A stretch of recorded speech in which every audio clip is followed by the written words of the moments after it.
다윗은 유다 지파 이세의 막내 아들로 태어납니다.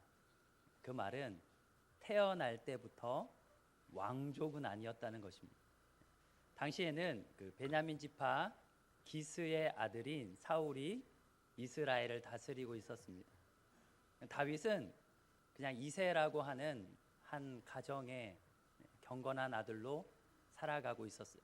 근데 그는 아버지 이세가 양을 맡겨준 그 양들을 돌보는 목동의 삶을 살았습니다. 근데 자신에게 맡겨준 그 양을 정말 사랑하는 마음으로 잘 돌보고 또 그렇게 지내고 있었어요. 근데 그 다윗은 고된 목동의 삶을 살면서 그리고 수많은 위협 가운데서 늘 하나님을 신뢰합니다. 늘 하나님을 찾아요. 하나님을 의지합니다. 그리고 하나님을 찬양하고 자신이 주어진 삶의 환경 가운데서 하나님을 예배하는 예배자로 살았습니다.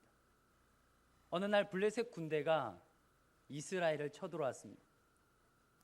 왕이었던 사울은 자신들의 군사들을 데리고 블레셋과 전쟁에 나가 있었어요. 근데 다윗의 아버지였던 이새는 그 다윗의 형들이 그 전쟁에 나가 있는 것이 걱정되어 막내 아들 다윗을 부릅니다. 다윗아, 형들이 어떻게 잘 있는지 보고 오렴.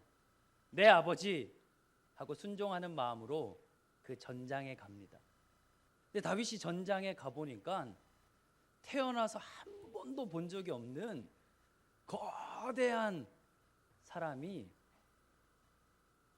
이스라엘의 군대를 모욕하고 있는 거예요.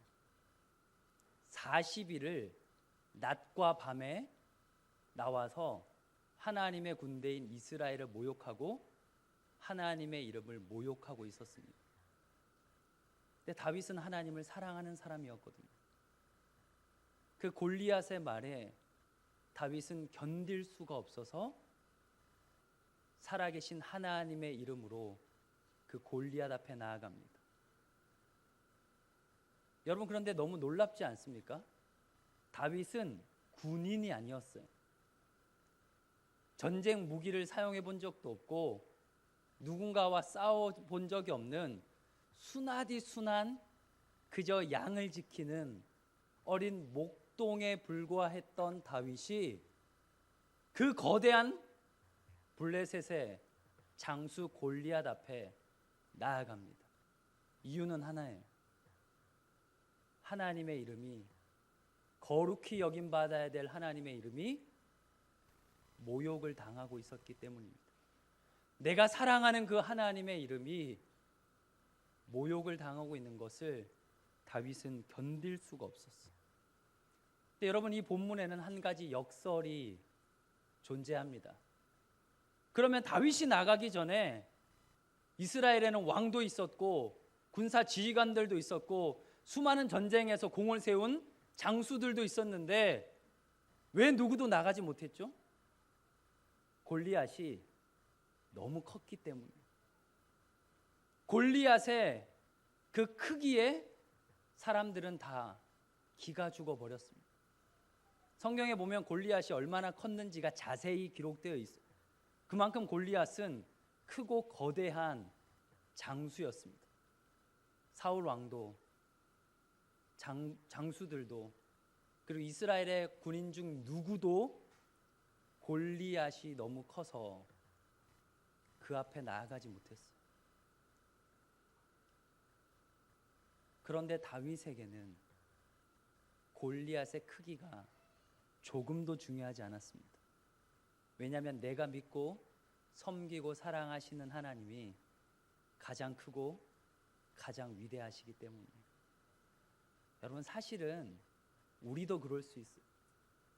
세상의 어떤 문제와 세상의 권력 앞에 내가 너무 작게 여겨지는 거예요. 그러니까 나와 상대를 비교하면 골리앗보다 크고 싸움 잘하는 사람 이스라엘에 한 명도 없었어요. 맞아요. 골리앗이 큰 건 맞고 골리앗이 싸움 잘하는 건 맞고 골리앗이 위대한 건 맞아요. 근데 더 중요한 건 내가 믿는 하나님은 골리앗보다 크다라는 겁니다. 당시 이스라엘 사람들이 입으로는 주여 주여 했지만 하나님을 믿었지만 골리앗 앞에서 자신들이 믿는 하나님은 골리앗보다 작았던 거예요. 골리앗밖에 안 보여요.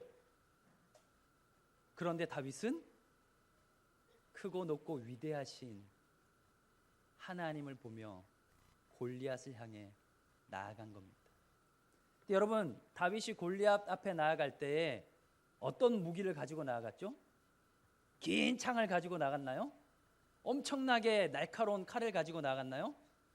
물맷돌을 가지고 나갔어요. 근데 성경에 보면 물가에서 조약돌을 5개를 준비해서 갑니다. 근데 여러분 한번 상상해 보십시오. 다윗이 혼자 어린 나이에 골리앗을 향해서 물맷돌을 돌며 가는데 저는 그런 생각했을 것 같아요. 다윗이 5개도 필요 없겠다. 멀리서 볼 때는 내가 이걸 한 번에 맞출 수 있을까 싶지만 달려가면 달려갈수록 골리앗이 어때요? 너무 크거든요. 여러분, 표적은 클수록 맞추기가 쉬운 겁니다. 다시 말하자면 다윗은 골리앗이 너무 커서 쉽게 이겼어요. 당시 이스라엘 백성들은 골리앗이 너무 커서 이길 수 없다라고 생각했어요. 그래서 그 앞에 누구도 나아가지 못했어요.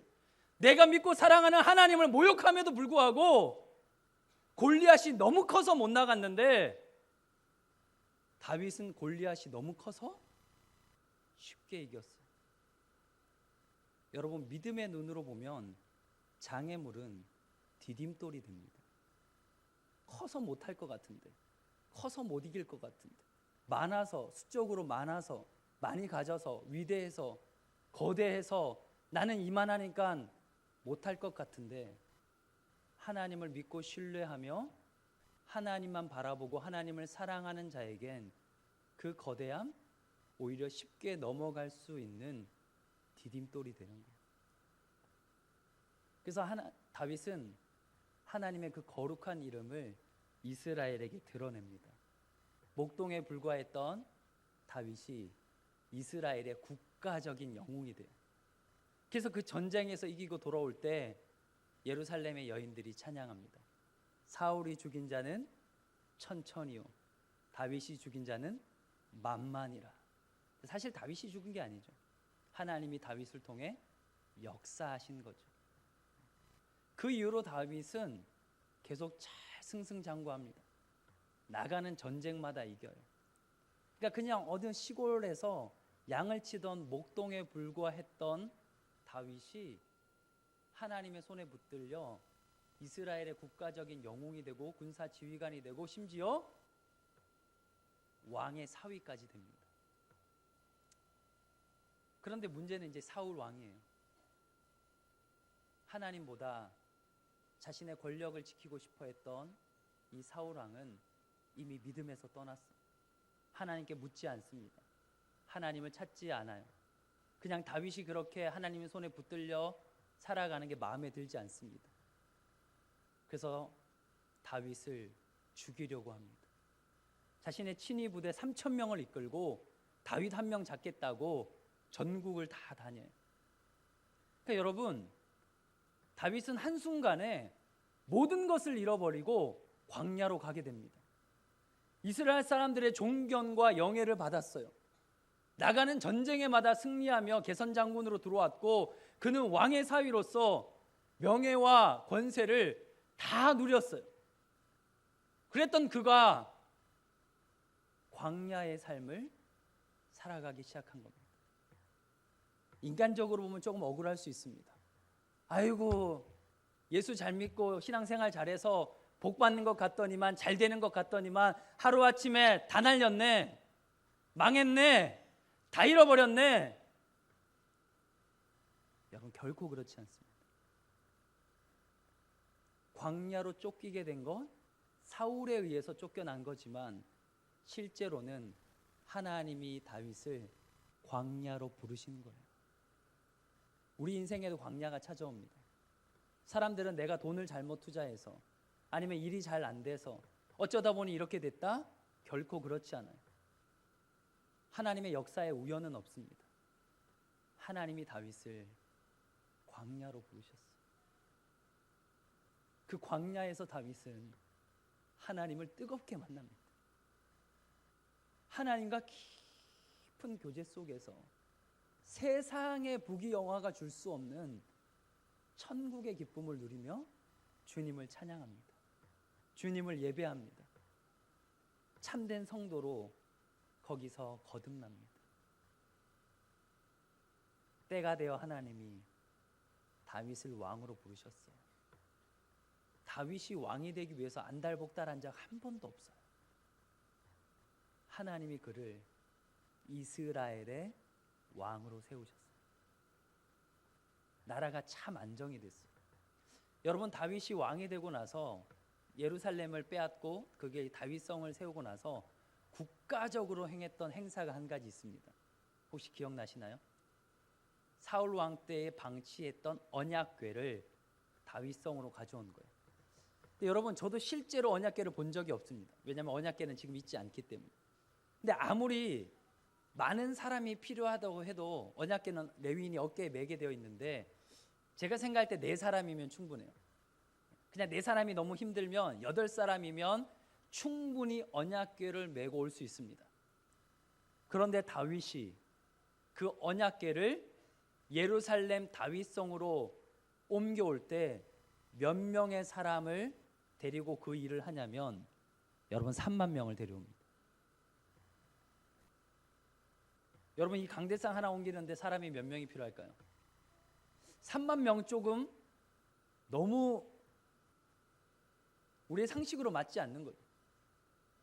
근데 다윗이 왜 그 언약궤 하나 옮기는데 3만 명의 사람을 동원해서 이 일을 했냐면, 그냥 밤에 몰래 사람 몇 명 시켜서 가져올 수도 있는 겁니다. 근데 다윗은 이렇게 고백하는 거예요. 온 이스라엘 사람들 보십시오. 이스라엘의 왕은 내가 아니라 하나님입니다. 이 이스라엘을 다스리시는 분은 하나님이 나를 왕으로 세우셨지만 실제로 왕은 하나님이세요. 하나님이 주인입니다. 하나님이 왕입니다. 하나님이 영광 받으셔야 됩니다. 나는 그저 종입니다. 그래서 다윗이 그 3만 명이나 되는 사람들이 언약궤를 옮길 때 전부 베옷을 입혀요. 근데 자신은 왕이잖아요. 왕복 입을 수 있잖아요. 멋지게 갈 수 있잖아요. 내가 언약궤를 가져왔다 할 수 있잖아요. 다윗도 베옷을 입습니다. 다윗은 자신을 하나님 앞에 왕이 아닌 예배자로 고백합니다. 성도예요. 하나님 사랑하고 하나님 섬기는. 그러니까 다윗에게는 목동이든 장군이든 왕이든 그게 중요한 게 아니에요. 세상적인 신분, 내가 몇 평에 사느냐, 무얼 먹느냐, 사람들이 나를 얼마나 알아주고 인정해 주느냐, 다윗에겐 그거 하나도 안 중요해요. 하나님이 내 삶에 은혜를 주셨고 믿음을 주셨고 나를 자기 백성 삼아 주셨으니 그 은혜에 감사해서 왕궁에 있을 때든 광야에 있을 때든 다윗은 한결같이 하나님을 예배합니다. 성도는 이렇게 사는 거예요. 여러분, 삶의 환경은 언제든 바뀔 수 있어요. 돈은 있다가도 없을 수 있어요. 늘 건강할 수는 없어요. 때로는 인생의 광야와 어려움은 찾아옵니다. 여러분, 예수님이 탔던 배에도 풍랑이 일었어요. 그래서 제자들이 예수님 막 깨우잖아요. 예수님, 우리가 죽게 되었나이다. 예수님의 제자들 중에는 노련한 뱃사공들도 많았어요. 어부 출신. 근데 그들이 보기에도 이 풍랑은 감당할 수 없을 큰 풍랑이었어요. 예수님과 함께 가면 풍랑이 안 부나요? 우리가 예수 믿으니까 우리의 삶은 다 잘 될 것 같나요? 그렇지 않습니다. 그런데 여러분, 그 풍랑이 아니라 그 풍랑을, 이 세상을 만드신 하나님이 나와 함께 하시는 것이 바로 샬롬입니다. 그러니까 여러분, 성경에서 말하는 샬롬이 히브리 히브리어인데 평안하십니까? 이렇게 평안하세요 이런 인사예요. 근데 히브리 사람들이 서로 안 친한 사람들한테 인사할 때는 그냥 샬롬 이렇게 합니다. 그냥 얼굴은 아는데 인사는 안 할 수는 없고 해야만 되는 사람에게 그냥 샬롬 합니다. 그럼 좀 친해요. 같이 목장이고 같이 한 교회에서 예배드리고 밥도 먹고 좀 친해요. 그러면 샬롬 샬롬 이렇게 합니다. 샬롬 샬롬. 근데 여러분, 샬롬이라는 건 우리 인생이 예수 믿으니까 신앙생활 하니까 그저 잔잔한 물가 같은 게 아니에요. 집채만한 파도가 막 몰려올 때도 있어요. 근데 그 파도를 보고 마음이 움츠렸는데 고개를 살짝 돌려보니 옆에 주님 계세요. 주님이 내 손 붙들고 계세요. 아휴, 주님 계시는데 내가 괜히 걱정했네. 여러분, 이게 샬롬입니다. 헬라어로는 에이레네라 그래요. 세상이 줄 수도 없고 알 수도 없는 평안. 하나님이 나와 함께 하시기에 이 땅에서 누리는 성도들에게 주신 하나님의 은혜, 그 평안이 있습니다. 다윗은 그것을 누리며 살았어요. 주 예수와 동행하니 그 어디나 하늘나라였습니다. 우리가 잘 아는 대로 다윗의 인생에 한 가지 오점이 생깁니다. 그게 바로 밧세바를 범한 일이에요. 오늘 그 얘기를 하려고 합니다. 우리에게도 찾아올 수 있기에. 어느 날 암몬이라는 나라와 이스라엘이 전쟁을 했어요. 그래서 그때 군대 장관이었던 요압이 군사들을 이끌고 암몬과 싸우러 갑니다. 근데 다윗은 그날 뭐 했죠? 낮잠을 잤는지 밤에 잠이 안 왔어요. 그래서 왕궁 옥상에 올라가서 이렇게 거닐다 보니 웬 아름다운 여인이 목욕을 합니다. 그래서 가까이 있는 신하를 불러요. 저 여인이 누군지 알아봐라. 그랬더니 그 전령이 와서 다윗에게 대답합니다. 제가 전에는 그 전령의 대답을 성경을 읽을 때 그냥 아무렇지 않게 쓱 지나갔어요. 그 뒤에가 더 중요하다고 생각했어요. 근데 성경을 읽고 읽다가 어느 날 성경에 아주 의미심장한 대목을 거기 기록해 놨다는 걸 깨닫게 되었어요. 우리 한번 말씀을 찾아보겠습니다. 사무엘하 11장 3절입니다. 구약 성경 사무엘하 11장 3절 말씀 함께 보겠습니다. 구약 성경 사무엘하 11장 3절 말씀입니다. 우리 한 목소리로 본문을 함께 읽겠습니다. 함께 읽습니다. 다윗이 사람을 보내 그 여인을 알아보게 하였더니 그가 아뢰되 그는 엘리암의 딸이요 햇사람 우리아의 아내 밧세바가 아니니까 하니. 이 말은 왕이시여 제가 알아보니 왕이 알아보라고 한 그 여인은 엘리암이라고 하는 사람의 딸이고 햇사람 우리아라고 하는 사람의 아내 밧세바입니다 라고 한 게 아니에요. 전에는 제가 그렇게 읽었거든요. 저 사람이 누군지 알아봐라 라고 했으니 신하가 가서 조사해 온 거예요. 이 사람이 누군지. 호적을 조사해 봤더니 엘리암의 딸인데 우리아라는 사람과 결혼해서 그래서 그 사람이구나 라고 이렇게 보고했다라고 읽었어요. 근데 여러분, 이 전령이 다윗에게 되묻는 겁니다. 아니니까. 왕도 아는 사람이잖아요. 지금 이스라엘을 위해 전쟁터에 나가 있는 그 햇사람, 당신의 충성스러운 군사인 우리아의 아내가 아닙니까? 당신도 알잖아요. 어림도 없습니다. 꿈도 꾸지 마세요.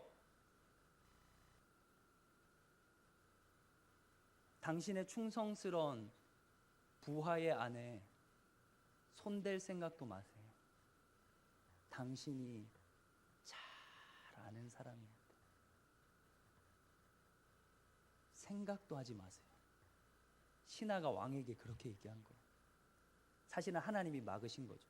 다윗이 지금 정욕이 들끓고 있었거든요. 하나님이 그 전령의 입을 통해서 다윗이 범죄하는 걸 막으려고 하십니다. 이런 사람입니다가 아니라 엘리암의 딸이고 햇사람 우리아의 아내 밧세바입니다.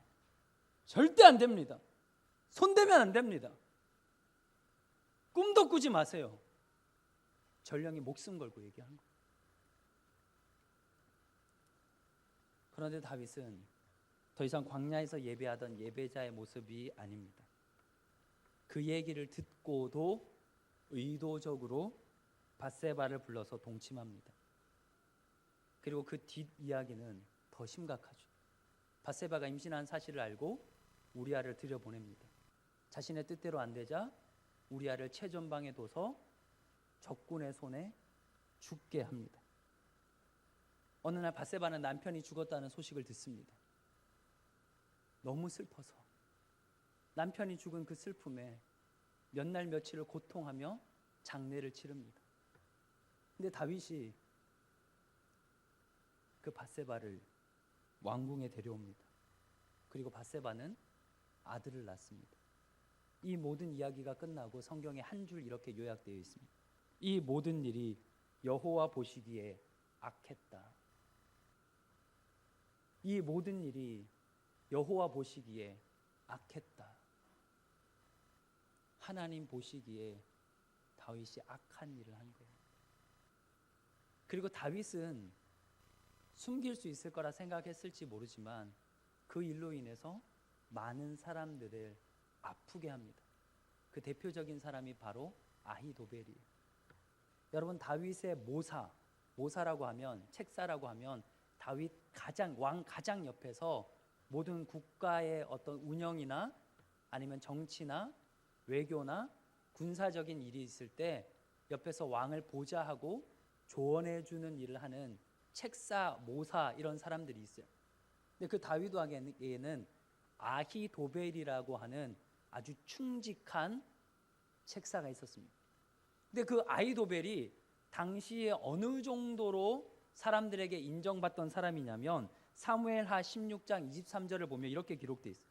그때의 아히도벨이 베푸는 계략은 사람이 하나님께 물어서 받은 말씀과 같은 것이라. 아히도벨의 모든 계략은 다윗에게나 압살롬에게나 그와 같이 여겨졌다. 무슨 말이냐면 다윗이든 다윗의 아들인 왕자들에게도 그리고 신하들에게도 그 아히도벨이 하는 말은 하나님이 주시는 말씀으로 받을 정도로 인정받던 사람이에요. 그러니까 여러분, 다윗이 싸움을 잘하기도 했어요. 뛰어난 전략가이기도 했습니다. 근데 다윗 혼자 수없이 많은 전쟁에서 다 이긴 게 아니라 옆에 아히도벨이라고 하는 늘 다윗 곁에서 다윗과 함께 하나님의 나라를 세워갔던 그 아히도벨이라는 사람이 있었다는 거예요. 하나님 앞에 신실하고 국가를 생각하고, 그래서 그가 내는 지혜는, 그가 내는 계략은 하나님이 주신 것과 같았어요. 근데 놀라운 사실은 그 아히도벨이 다윗을 배반합니다. 다윗의 아들 압살롬이 아버지 다윗을 반역하여서 예루살렘으로 진격해 올 때 아히도벨은 다윗을 버립니다. 여러분, 근데 좀 놀랍지 않습니까? 압살롬이 어떻게 알았을까요? 압살롬이 이렇게 권하거든요. 늘 아버지 곁에서 늘 아버지와 함께 했던 사람이야. 아버지의 오른팔 중에 오른팔이고 거의 평생 친구와 가까운 너무 깊은 사이인데 어떻게 그 아히도벨이 압살롬이 그 다윗 왕을 배반하자라고 불렀을 때에 아버지 편에 서지 않고 자신의 편에 서서 아버지를 반역하는 일에 동참할 것을 압살롬이 어떻게 확신했을까요? 압살롬이 내 편에 섭시다, 우리 아버지 배반합시다 라고 할 때 아히도벨이 따라오거든요. 그러니까 압살롬은 무슨 확신이 있었을 거 아니에요. 만약에 그렇게 얘기했을 때 아히도벨이 다윗에게 지금 너의 아들이 모반을 꾀하고 있다고 얘기하면 끝나는 거예요. 그러니까 압살롬에게는 이 사람 얘기하면 아버지를 배신하고 내게 넘어올 거라는 확신이 있었던 거예요. 어떤 확신이 있었을까요? 우리 말씀을 한번 찾아보겠습니다. 사무엘하 23장입니다. 사무엘하 23장 말씀을 보겠습니다.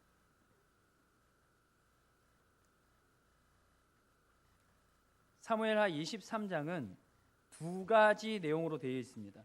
1절부터 7절까지는 다윗의 마지막 말이 기록되어 있어요. 그래서 여러분 1절을 보시면 이는 다윗의 마지막 말이라, 유언 같은 거죠. 그리고 8절을 보시면 다윗의 용사들의 이름은 이러하니라. 그러니까 23장 전체가 다윗의 마지막 말, 그리고 다윗과 평생을 목숨 걸고 전쟁터에서 함께 나가서 이 이스라엘을 세운, 혁혁한 공을 세운, 다윗과 생사를 같이 했던 그런 믿음의 용사들의 이름이 쭉 기록되어 있어요. 그래서 39절까지가 다윗의 편에 섰던 사람들의 기록입니다. 근데 여러분, 사실 우리가 성경을 읽을 때 이런 거 재미없거든요. 모르는 사람, 낯선 사람, 다윗은 알겠어요. 근데 막 그 사람들의 이름이 기록되어 있으면 우리에게는 의미가 별로 없지만 다윗에게는 엄청나게 의미가 있는 이름들이에요. 이걸 좀 쉽게 설명드리자면, 여러분, 우리가 매년 연말에 가면 연말에 그 시상식 같은 게 있어요. 그러면 유명한 영화배우나 연예인들이 이제 뭐 기대는 안 했습니다라고 하지만 사실은 다 대상 받기를 원하거든요. 근데 어쨌든 대상 두구두구두구 해서 자신의 이름이 딱 불려졌어요. 그러면 살짝 기대해 놓고는 전혀 기대 안 하고 놀랐다듯이 이렇게 쭈뼛거리면서 나옵니다. 그러면 동료 사람들이 꽃다발도 주고 막 대상이니까 막 위에서 막 음악도 터뜨리고 난리가 나면 너무 기쁘죠. 내가 이런 자리에까지 왔구나. 내가 이런 영예로운 자리에까지 왔구나. 그리고 이제 진행자가 소감을 좀 얘기해 주세요라고 합니다. 근데 문제는 그때부터요. 그때부터 우리는 재미가 없어요. 보는 사람은. 왜냐하면 누군지도 모르는 실장님, 팀장님, 헤어 디자이너 이름을 쭉 얘기하잖아요. 근데 여러분, 그게 맞는 거예요. 내가 오늘 상을 받고 있지만, 내가 오늘 이 영예로운 자리에 있지만, 이 자리까지 오게 한 곳에는 수없이 많은 사람들이 나와 함께 했기 때문입니다. 나와 생사를 같이 한 거예요. 그래서 듣는 사람의 입장에서는 별로 의미가 없지만 다윗의 입장에서는 이 사람이 없었으면 내가 여기 없는 거예요. 그래서 그 많은 사람들의 이름을 다 기록해 놓습니다. 다윗이 다 얘기해요. 여러분의 인생의 말년에도 그렇지, 내가 삶을 살면서 내가 혼자 잘났고 내가 혼자 산 게 아니라 내가 이렇게 힘들 때, 내가 어려울 때, 내가 여기까지 올 때, 내가 이 자리까지 서기까지 저도 감히 고백하건대 제가 이 자리에 서기까지 얼마나 많은 여러분의 기도가 있었습니까? 다윗이 그걸 고백하는 겁니다. 그 사람들의 이름을 쭉 기록해 놓은 거예요. 근데 마지막에 보십시오. 누구의 이름이 있죠? 아는 사람 나왔죠. 계속 모르는 사람 이름 나오다가 햇사람 우리아는 수없이 많은 군인 중에 그저 한 사람이 아니에요. 다윗이 빼놓을 수 없는 충직한 부하였어요. 근데 그 부하의 아내를 뭐 한 거예요? 범한 거예요. 그리고 여러분 34절을 보십시오.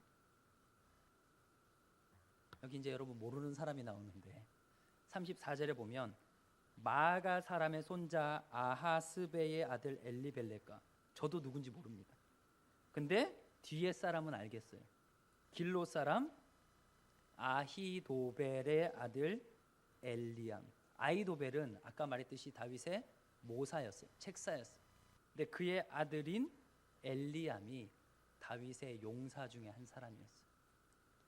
자, 그러면 기억력 좋으신 분은 설마 이 엘리암? 아까 다윗이 밧세바가 목욕하는 장면을 보고 전령을 보냅니다. 그 여자가 누구냐? 그때 그 전령이 다윗에게 와서 햇사람 우리아의 아내입니다 라고 말하지 않고 그 전에 그는 엘리암의 딸이요, 아히도벨의 손녀예요. 밧세바가. 그러니까 미치고 환장을 노리신 거예요. 아히도벨이 평생을 다윗 편에서 하나님 편에 서서 충직하게 살아왔는데 자신의 아들이 낳은 딸이 충직한 부하인 우리아와 결혼해서 행복하게 믿음 안에 한 가정을 이루어서 화목하게 살아가는데 그 집안을 다윗이 짓밟은 거예요. 아히도벨은 견딜 수가 없었겠죠. 가장 믿는 사람이, 가장 의지하던 사람이 자신의 가정을 깨트린 거예요. 그러니 압살롬이 같이 반역합시다. 기회가 왔구나. 아히도벨의 힘으로는 다윗에 대항할 수 없어요. 아히도벨의 마음에 깊은 상처가 있었던 겁니다. 여러분, 죄는 하나님 앞에서도 엄청난 일이지만 우리가 짓는 그 죄는 반드시 누군가의 마음에 상처를 남깁니다. 죄가 관계를 깨트려 놓는 거예요. 근데 정말 감사한 건 하나님이 다윗을 그래도 사랑하셨다라는 거예요. 그렇게 엄청난 죄를 지은 다윗에게 하나님이 나단 선지자를 보냅니다.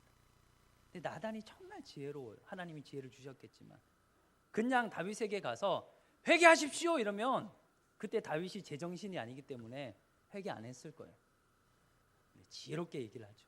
한 동네에 부자와 가난한 사람이 살았습니다. 근데 그 부자는 재산이 얼마냐면 양과 소를 셀 수 없어요. 오늘날로 따지면 건물이 몇 채인지 땅이 몇 평인지 세다가 날세요.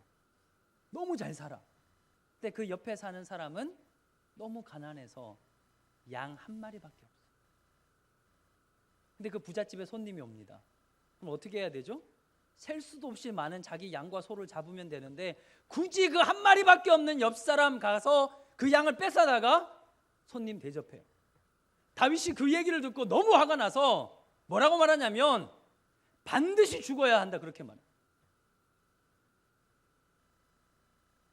그렇게 흥분해 있고 반드시 죽여라, 그 사람은 죽어야 한다 라고 말할 때 다윗이 이렇게 말해요. It's you. 그 사람이 당신입니다. 다윗이 충격을 받습니다. 너무 큰 충격을 받아서 다윗이 평생 그것을 두려워하며 살게 됩니다. 너무 큰 충격을 받아서 하나님 앞에 엎드려 펑펑 울며 회개하고 나서 지은 시가 오늘 우리가 읽은 시편 51편이에요. 이거 설명하려고 지금까지 얘기한 거예요. 그냥 읽을까 봐. 이 시편을 왜 썼는지를 말씀드리는 거예요. 근데 여러분, 다윗이 이 시를 쓰면서 아주 놀라운 사실을 하나 깨닫게 돼요. 너무 충격을 받고 너무 놀래서 다윗에게 그것이 평생의 두려움이 됩니다. 여러분 잘 들어보십시오. 다윗은 골리앗도 두려워하지 않았던 사람이에요. 맞죠? 그리고 다윗은 전쟁의 영웅이 되어서 왕의 사위가 되어서 이미 최상류층의 삶을 살아본 사람이에요. 사람들로부터 인정받고 좋은 것 먹고 왕궁에서 살아본 사람이에요. 근데 그것을 한날 한시에 사울에게 쫓기면서 다 잃어버리고 광야에서 밑바닥 생활, 지금으로 따지면 노숙자 같은 생활도 해본 사람이에요. 그러니까 내가 가지고 있는 어떤 재물이라 이런 것들이 잃어버린 것에 대해서 다윗은 큰 그게 없어요.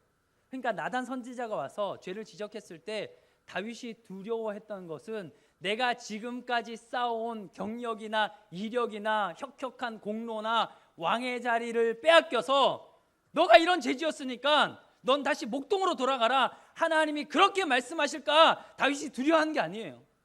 여러분 제발 그런 것들 두려워하지 마시기 바랍니다. 내가 지금 살고 있는 거, 내가 주신 거, 다윗이 너 죄 지었으니까 하나님이 그거 거두어 가실까 봐 두려워하지 않았어요. 내가 지금 왕인데 좋은 옷 입고 좋은 것 먹고 잘 사는데 선지자를 통해서 죄를 지적하니까 아이고 이제 내 왕생활 끝났구나. 이제 다시 하나님이 나를 치셔서 나 또 가난한 목동생활 가겠구나. 화려했던 시절은 다 지났구나. 그거 요만큼도 걱정 안 했어.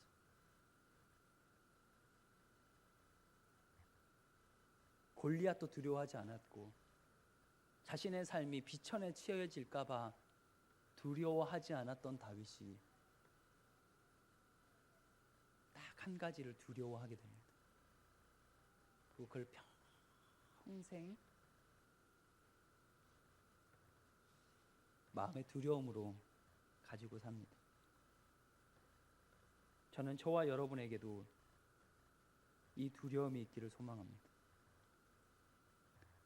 여러분, 다윗이 밧세바와 동침하고 나서 아들을 낳아요. 그러면 대략 9개월, 10개월이 흐른 겁니다. 그리고 나서 아들을 낳고 나서 나단 선지자가 오거든요. 쉽게 말하자면 다윗이 그런 큰 죄를 짓고 나단 선지자가 와서 회개하기까지 대략 길게 잡으면 1년 정도의 시간이 있었던 거예요. 근데 여러분, 다윗이 그 1년이라는 시간 동안 어떻게 살았냐면, 잘 들어보십시오. 왕은 아침과 저녁에 번제를 드려야 합니다. 그리고 절기를 지켜야죠. 뭐 이스라엘 사람들이 당연한 듯이. 그러니까 다윗은 매일 아침과 저녁에 제사를 드렸고 1년에 한 번씩 찾아오는 모든 절기들을 다 지켰어요. 그리고 왕의 직무들도 다 감당했어요. 문제는 뭐냐? 그 1년 동안 다윗의 마음에 구원의 즐거움이 없었다라는 거예요. 근데 다윗은 자신이 그것을 잃어버릴 거라고는 상상도 못했어요. 목동으로 있을 때도 하나님의 그 은혜 속에서 늘 기뻐하고 찬송하며 살았어요. 사울에게 다 빼앗기고 쫓길 때도 하나님이 주신 그 구원의 기쁨으로 충만했던 사람이에요. 그러니까 다윗은 단 한순간도 내가 구원의 기쁨을 잃어버려? 상상도 못했어요. 근데 나단 선지자가 찾아오기까지 1년 동안 다윗은 구원의 기쁨 없이, 구원의 즐거움 없이 아침 저녁으로 예배드리고 절기 지키고 안식일날 예배드리고 교회 가서 헌금하고 봉사하고 삶을 살았다는 것입니다. 근데 그걸 깨닫고 다윗이 충격을 받는 거예요. 그것이 다윗에게는 가장 큰 고통이고 아픔이고 충격이고 상실이었어요. 내 인생에 날 구원하신, 내게 은혜 베푸신 그 하나님을 내가 기뻐하지 않고 살았구나. 주님, 내가 가진 거 다 가져가도 좋은데 주님, 내게 구원의 즐거움을 회복시켜 주옵소서. 내가 왕이라 다 가지고 있는데 나 하나도 부러운 것 없는데 주님, 지금 내 마음에 구원의 즐거움이 없습니다.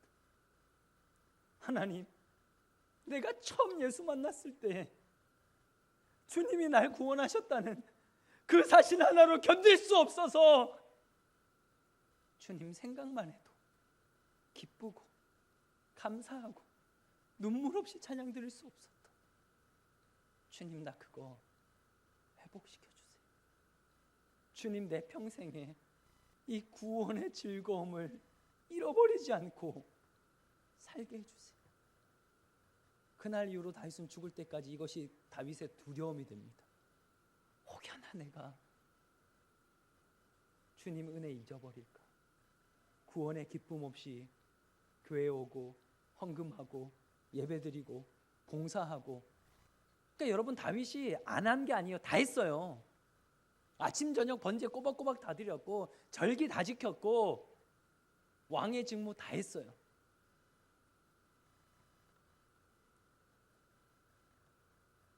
구원의 즐거움, 구원의 기쁨, 하나님이 베푸신 그 은혜와 그 사랑, 이거 잃어버리면 성도는 다 잃어버리는 겁니다. 그래서 바울이 고백합니다. 두렵고 떨림으로 너희의 구원을 이루십시오. 여러분, 기독교 역사를 보면 기독교가 타락했던 때가 있어요. 그리고 성도 개인으로 볼 때도 성도의 믿음이 변질될 때가 있습니다. 근데 그때가 언제냐면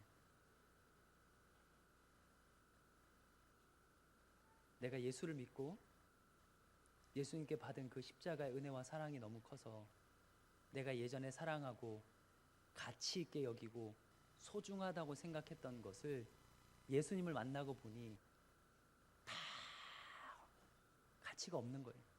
그래서 바울이 나는 예수님 만나고 나서 예전에 내가 자랑하고 좋아하고 가치 있다고 여겼던 것들을 배설물처럼 여긴다. 근데 여러분, 성도가 언제 타락하고 변질되냐면 예수님 때문에 배설물로 여기고 다 버리고 주님 한 분만으로 만족합니다. 그 주님이 주시는 기쁨으로 충만했던 성도가 다시 예수님의 이름으로 그것들을 구할 때, 옛날에는 예수님만 있으면 됐어요. 예수가 전부예요. 죄인 중에 괴수인 타다 버린 나무 조각 같은 내 인생을 내게 찾아오셔서 구원의 은혜를 베푸신 그 예수님 한 분이면 충분해요. 그렇게 고백하며 살았어. 그래서 세상 복이 아니라 명예 다 없어도 괜찮았어. 근데 어느 순간부터 다시 예수의 이름으로 그것들을 구하기 시작하면 우리의 신앙은 변질됩니다. 우리 예수님의 이름으로 기도하잖아요. 예수 때문에 버렸던 거 예수님께 다시 더 구하면 교회도 국가도 개인도 다 타락하는 겁니다. 여러분, 예수님 당시에 로마가 이스라엘을 다스렸습니다. 그리고 예수님이 십자가에서 죽으시고 부활하신 이후에 성령을 보내주시고 초대교회가 생겼는데 초대교회 성도들이 예수님을 주라고 불렀습니다. 그게 그리스어로 큐리어스라는 건데, 근데 그 당시에 큐리어스라는 말은 로마 사람들이 사용하던 말이에요. 일반 백성들이 로마 황제를 부를 때 큐리어스라고 불렀어요. 그러니까 로마 황제를 시저라고 불렀는데 시저는 나의 큐리어스입니다. 당신이 나의 주인입니다. 근데 유독 기독교인들만은 그 시저가 아닌 세상의 권력이 아닌 날 위해서 십자가에 죽으신 그 예수 그리스도를 큐리어스라고 불렀어요. 근데 그 믿음 지키느라 얼마나 많은 성도들이 죽었는지 모릅니다. 근데 끝까지 예수님의 이름을 귀하게 여기고 내 삶의 주인은 예수님밖에 없습니다 라고 고백했어요. 근데 그와 똑같은 일이 우리나라 일제시대에도 있었어요. 수없이 많은 우리 믿음의 선배들이 일왕 그 천황을 숭배하라는 그 일제의 압박 앞에서 정말 많은 고난을 당했습니다. 이렇게 자유롭게 예배드릴 수 없었어요. 그때는 붙잡히면 죽는 거예요. 그래서 몰래 조용히 모여서 서로 예배하고 그렇게 또 헤어지고 그렇게 했어요. 어느 날 어느 집에서 일제시대에 예배를 드리기로 했습니다. 한꺼번에 몰려가면 걸리니까 한 명 한 명 자신의 일을 맞춰놓고 예배한다는 그 기쁨 가운데 모였어요. 이제 사람들이 어느 정도 다 모이고 예배를 시작하려고 합니다. 그때 갑자기 큰 소리가 나는 거예요. 문이 벌컥 열리면서 일본 순사한 사람이 확 들어왔어요. 다들 너무 놀래가지고. 그리고 이 일본 순사가 총을 들고 와서는 내가 며칠을 잠복하면서 그 한 사람을 미행했는데 이제 그 한 사람만 잡은 게 아니라 예배 자리에 가면 이 사람들이 모일 거라는 걸 알고 그 자리를 급습한 거예요. 일본 순사가 장전한 총을 들고 예배드릴 모인 사람들에게 이렇게 얘기합니다. 지금 예수를 부인하고 떠나면 내가 목숨을 구해주겠다.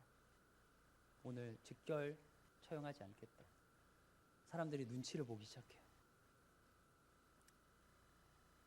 근데 누가 한 사람이 나갔습니다. 그러자 또 한 사람이 나갔어요. 그리고 또 나갔습니다. 그리고 결국 5명의 사람만 남았어요. 그들은 아마 그 예배가 자신의 생애 마지막 예배가 될 거라는 건 생각하지 못했을 거예요. 그렇죠? 그 5명이 손을 꼭 잡습니다. 오늘 특송하신 것처럼 손을 다 꽉 잡고 눈을 감고 기도합니다.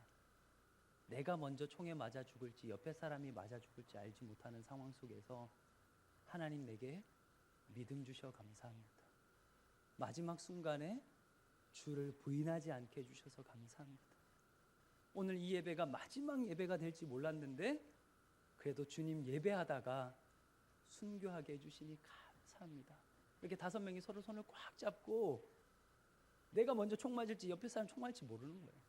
그렇게 간절하게 주님 앞에 마지막 마음으로 예배를 드리고 있을 때 갑자기 쿵 하는 소리가 나더니만 총이 떨어졌어요.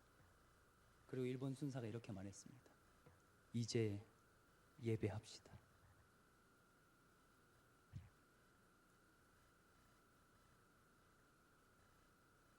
오늘날 우리가 예배한다고 누구도 우리를 잡아가지 않습니다.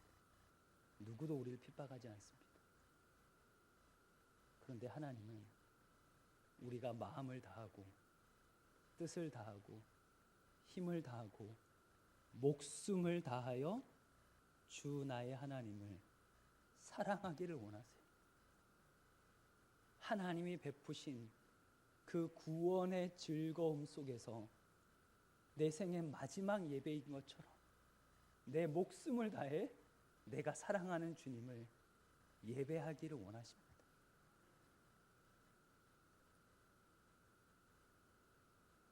내가 그렇게 살고 있지 못하다면, 내가 그렇게 예배하고 있지 못하다면 여러분 두려워하셔야 합니다. 겉으로 보기에는 내 삶에 어려움이 없고 문제가 없고 교회 잘 다니는 것 같고 우리 자녀들도 교회 잘 나오는 것 같고, 그런데 하나님 우리의 중심을 보시거든요. 여러분 오늘 어떤 마음으로 예배의 자리에 나오셨습니까? 여러분이 하나님 앞에서 드리는 예배와 삶은 어떤 예배입니까? 오늘 다윗이 고백했던 것처럼 구원의 즐거움이 우리 안에 회복되게 하시고 주님 평생 이 기쁨 빼앗기지 않고 하나님 영광 위에 예배하며 주의 뜻에 순종하며 믿음으로 살게 하옵소서. 이것이 저와 여러분의 평생의 고백이 되기를 주님의 이름으로 소망합니다. 기도하겠습니다. 하나님 감사합니다. 오늘 시편 51편 12절 말씀을 통하여 성도가 두려워해야 할 것이 무엇인지 살펴보았습니다. 주님, 우리는 믿음이 연약해서 때로는 골리앗이 두렵습니다. 세상이 두렵습니다. 하나님, 그런데 하나님은 세상보다 크신 하나님입니다. 주님, 우리에게 믿음 주셔서 세상 두려워하지 않게 하여 주옵소서. 주님, 때로는 우리가 가진 것들을 잃어버릴까 두려워합니다. 그동안 내가 열심히 벌고 모았던 거, 경기가 어려워지고 사회가 어려워지면 그거 잃어버릴까 때로 전전긍긍합니다. 주님, 그거 두려워하지 않게 하시고 내가 혹여라도 구원의 즐거움 없이 그저 껍데기만 가지고 교회 다니고 예배하고 살까, 이거 두려워하며 살아가는 주님, 살아있는 신앙인들 될 수 있도록 주여 역사하여 주옵소서.